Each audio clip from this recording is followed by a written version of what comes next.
Hello my dear students, I hope that you all are doing great. So guys, इस video के अंदर BPSG 171 का part 1 video हम आपके लिए लेकर आए हैं। अगर आप हमारे चैनल पे नए हैं तो चैनल को सब्सक्राइब करना बिल्कुल मत भूलना।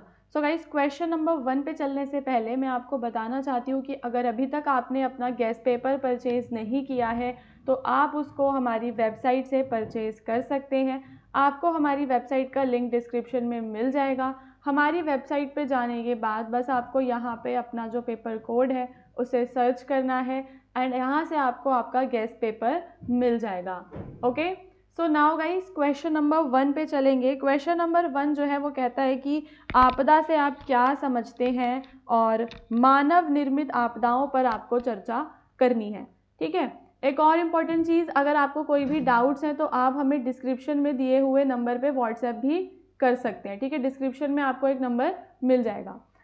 आपदा से आप क्या समझते हैं, तो देखो क्या होती है आपदा गाइस। आपदा वह घटना है जो अचानक होती है और इंसानों, जानवरों, पर्यावरण तथा संपत्ति को बड़ा नुकसान पहुंचाती है।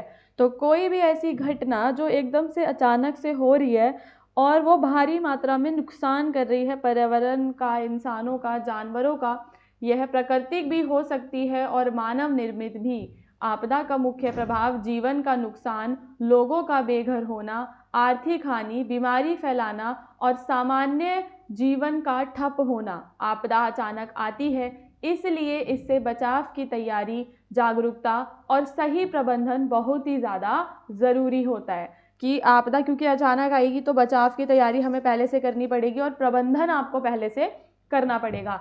अब क्वेश्चन का दूसरा हिस्सा पूछता है कि मानव निर्मित आपदाओं पर आपको चर्चा करनी है। तो मानव निर्मित आपदाएं वे होते हैं जो मनुष्य की गलती, लापरवाही, तकनीकी खराबी, खराब प्रबंधन या गलत गतिविधियों के कारण होती हैं। ये आपदाएं प्राकृतिक नहीं होती बल्कि सीधे या अप्रत्यक्ष रूप से मनुष्य द्वारा पैदा की गई होती हैं। जैसे कि औद्योगिक दुर्घटनाओं की अगर हम बात करें तो जैसे आपने भोपाल गैस त्रासदी पढ़ा होगा, गैस रिसाव हो जाना, रासायनिक पदार्थों का रिसाव हो जाना, बॉयलर का फट जाना, इससे लोगों को जान का खतरा होता है, पर्यावरण में प्रदूषण फैलता है और लंबे समय तक बीमारी का खतरा भी बढ़ जाता है।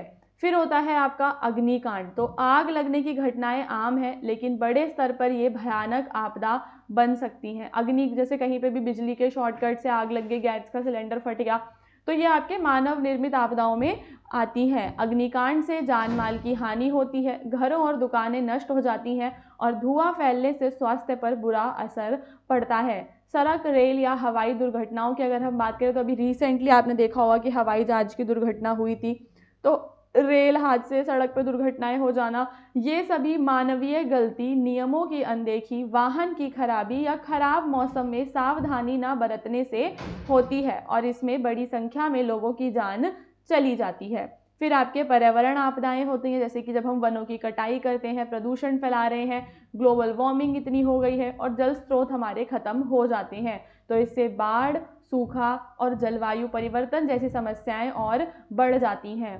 आतंकवादी हमले और युद्ध मानव निर्मित सबसे खतरनाक आपदाओं में से एक है। ठीक है, अब आतंकवादी जब हमला करते हैं, जैसे कि आपने अभी रिसेंटली भी देखा होगा, इंडिया में हुआ था पहलगाम अटैक, जहाँ पे बड़ी संख्या में लोगों की मौत हो जाती है। अभी रिसेंटली दिल्ली में भी हुआ, लाल किला के पास। तो ये सबसे ज़्यादा मतलब खतरनाक आपदाओं में से एक होता है, जिससे कि शहर और संसाधन सारे हमारे नष्ट हो जाते हैं। परमाणु दुर्घटनाएं, जब एक देश दूसरे पे परमाणु बम फेंक देते हैं तो वो परमाणु दुर्घटनाएं आपकी मानव निर्मित में आती हैं। तो ओवरऑल कंक्लूजन में आप बताएंगे कि मानव निर्मित आपदाएं मनुष्य की गलतियों और गैर जिम्मेदार व्यवहार का परिणाम होती हैं। इनसे बचने के लिए सुरक्षा नियमों का पालन, जागरूकता, प्रशिक्षण, वैज्ञानिक तकनीकों का सही उपयोग और आपदा प्रबंधन की उचित व्यवस्था बहुत ही ज़्यादा जरूरी है। यदि मनुष्य सावधानी बरतें और पर्यावरण का सम्मान करें तो इन आपदाओं को काफ़ी हद तक रोका जा सकता है। ठीक है, इन आपदाओं को रोका जा सकता है अगर हम सावधानी बरतें और अपने पर्यावरण का सम्मान करें। प्राकृतिक आपदाओं के विभिन्न रूप होते हैं। प्राकृतिक आपदाएं वे घटनाएं होती हैं जो प्रकृति की शक्तियों के कारण अचानक घटती हैं और मनुष्य, पशु पक्षी, भवन, खेती, किसानी हर चीज़ पे बड़ा नुकसान पहुंचाती हैं। तो ये आपके प्राकृतिक आपदाएं हो गई। अगर हम इसके विभिन्न रूपों की बात करें तो देखो, सबसे पहले भूकंप है। तो भूकंप क्या होता है? पृथ्वी की सतह के नीचे प्लेटें जो होती हैं उनके खिसकने या दो प्लेटें आपस में जब टकरा जाती हैं तो भूकंप आता है। तो जब पृथ्वी के अंदर ऊर्जा अचानक बाहर निकलती है तो जमीन तेजी से हिलने लगती है। इससे घर, सड़कें और इमारतें टूट सकती हैं। बड़े भूकंप में जान माल का भारी नुकसान होता है और कभी कभी भूकंप के बाद छोटे छोटे झटके भी आते हैं जिन्हें आफ्टर शॉक कहा जाता है। तो पहला आपका प्राकृतिक में भूकंप आ जाता है। दूसरा आपका बाढ़। तो बाढ़ तब आती है जब किसी इलाके में सामान्य से बहुत अधिक बारिश होती है या नदी नाले पानी से भर जाते हैं। बांध टूटने से भी बाढ़ आ सकती है।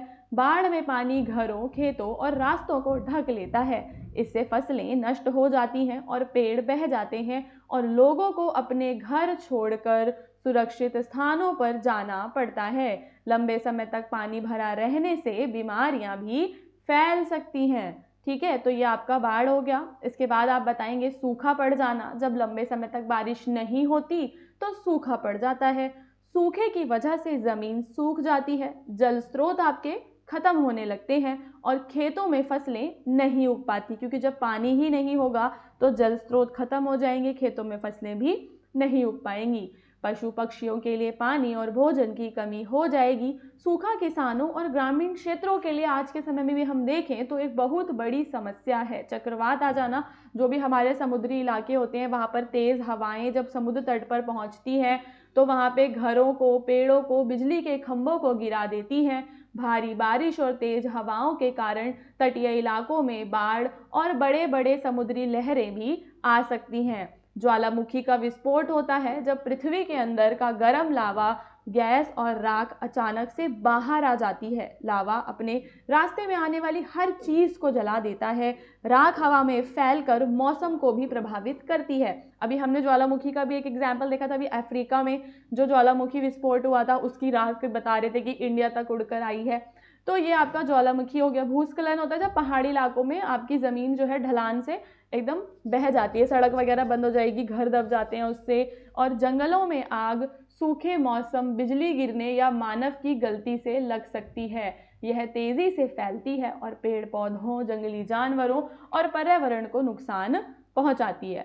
ठीक है, तो ओवरऑल प्राकृतिक आपदाएं भी मानवों के लिए एक बहुत बड़ी चुनौती रहती है। आपदा और विकास के बीच संबंधों को देखेंगे तो देखो, आपदाएं जैसे बाढ़, सूखा, भूकंप, चक्रवात आदि मानव समाज और अर्थव्यवस्था पर गहरा असर डालती हैं।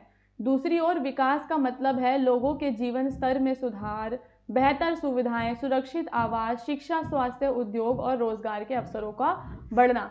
तो आपदा और विकास दोनों एक दूसरे के अपोजिट हैं। आपदा और विकास पर जुड़े हुए कैसे हैं कि विकास की कमी से आपदा पे असर पड़ेगा और कई बार गलत तरह का विकास अगर हम करेंगे तो वो आपदा को जन्म भी देगा।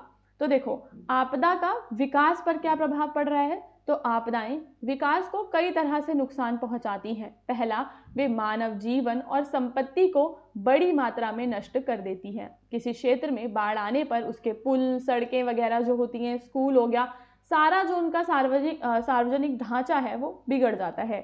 इससे विकास की गति धीमी हो जाती है और सरकार को नई परियोजनाओं के बजाय पुनर्निर्माण पर पैसा खर्च करना पड़ता है। ठीक है, वही पैसा जो सरकार नई योजना में लगाता, वही पैसा सरकार को अब किस पे करना पड़ेगा? पुनर्निर्माण पे करना पड़ेगा। दूसरा, आपदाएं गरीब और कमजोर वर्गों को सबसे ज्यादा प्रभावित करती हैं। जब ये लोग घर, खेती या नौकरी खो देते हैं तो गरीबी की ओर बढ़ जाते हैं। इससे सामाजिक और आर्थिक असमानता भी बढ़ती है और जो कि विकास के रास्ते में बाधा बनती है। एंड तीसरा समझेंगे तो बड़ी आपदाएं किसी क्षेत्र की अर्थव्यवस्था को क्या करती है? पीछे ढकेल देती हैं। ठीक है, अर्थव्यवस्था आगे बढ़ने की बजाय आपकी पीछे हो जाती है। अब विकास का आपदा पर क्या प्रभाव पड़ता है? तो विकास भी आपदाओं की प्रकृति और प्रभाव को बदलता है। अगर विकास की योजनाएं बिना सोचे समझे बनाई जाएं तो जोखिम बढ़ जाता है, जैसे कि नदी के किनारे अंधाधुंध निर्माण बाढ़ के नुकसान को और बढ़ा देगा। पहाड़ों में बिना योजना के सड़कें और होटल बनाओगे तो भूस्खलन होगा। जंगलों की कटाई से सूखा जो है वो फैलेगा और बाढ़ की संभावना भी बढ़ेगी। इसे कहते हैं असंतुलित विकास और नए खतरों को ये जन्म देता है। लेकिन सही और टिकाऊ विकास आपदाओं के जोखिम को कम कर सकता है। अगर शहरों में मजबूत इमारतें, सही ड्रेनेज सिस्टम, आपदा रोधी तकनीक, चौड़ी सड़कें और हरी भरी जगहें बनाई जाएं तो बाढ़ और भूकंप जैसे खतरे को कम किया जा सकता है। ग्रामीण क्षेत्रों में बेहतर सिंचाई करके, जल संरक्षण करके, तो यहाँ पे आपको इन पॉइंट्स को सारा आपको नोट डाउन करना पड़ेगा। देखो एकदम इजी लैंग्वेज में है, आप इसे नोट कर सकते हैं। अगर आपके पास टाइम नहीं है तो आप हमारी वेबसाइट से अपना गेस्ट पेपर बाय कर सकते हैं, उसके अंदर आपको सिमिलर क्वेश्चंस ही मिल जाएंगे। अब हम देखेंगे आपदा प्रबंधन और विकास एक दूसरे के पूरक कैसे हैं। तो आज विश्व में यह समझ बढ़ी है कि आपदा प्रबंधन और विकास को अलग अलग नहीं देखा जा सकता। अगर विकास योजनाओं में शुरुआत से ही आपदा जोखिम कम करने के उपाय शामिल हों तो नुकसान कम होगा। इसे आपदा रोधी विकास कहा जाता है। ठीक है, तो हमें कैसा विकास करना है? आपदा रोधी विकास की ओर हमें बढ़ना है, जिसमें चेतावनी वगैरह लोगों को मिले और विकास भी सुरक्षित होगा और समाज भी मजबूत बनेगा। देन आप निष्कर्ष में बताएंगे कि आपदा और विकास एक दूसरे से गहराई से जुड़े हैं। आपदाएं विकास को धीमा करती हैं, वहीं गलत विकास आपदाओं के खतरे को बढ़ा देता है। लेकिन वैज्ञानिक, टिकाऊ और सोच समझकर किया गया विकास आपदाओं के प्रभाव को कम करके समाज को और भी ज़्यादा सुरक्षित बनाएगा प्लस सक्षम बनाएगा। इसलिए आज की ज़रूरत है कि विकास और आपदा प्रबंधन को साथ लेकर चलें ताकि भविष्य अधिक सुरक्षित और संतुलित बन सके। ओके, सो गाइज, आप अगर चैनल पे नए हैं तो चैनल को ज़रूर सब्सक्राइब करना। डिस्क्रिप्शन में आपको हमारे टेलीग्राम चैनल का लिंक मिल जाएगा, आप वहाँ पे हमारे साथ जुड़ सकते हो। एंड जो भी आपको परचेज करने हैं, अपने नोट्स या फिर गेस्ट पेपर्स, उनको परचेज कर सकते हो डिस्क्रिप्शन में दिए हुए व्हाट्सएप नंबर पे कांटेक्ट करके, या फिर जैसे मैंने आपको वीडियो के स्टार्टिंग में बताया था, आप वेबसाइट से भी उसको परचेज कर सकते हैं। ओके।